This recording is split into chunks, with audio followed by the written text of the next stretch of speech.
vefalı ve zəhmətkeş dostlarımızdan biridir. Geçmişte yük maşınlarının əvəzinə ağır yüklerimizi uzun qulaqlar daşıyardı.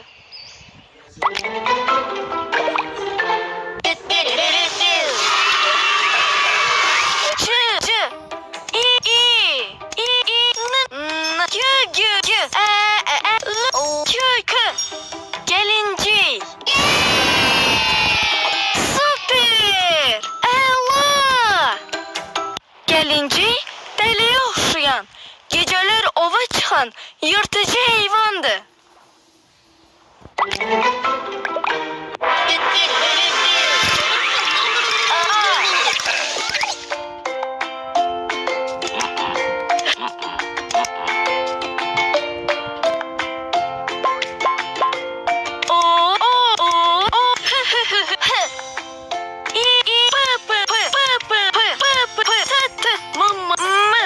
Hipopotam.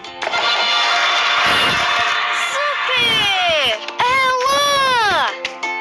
Hipopotam filden sonra quruda yaşayan en büyük ikinci heyvandır.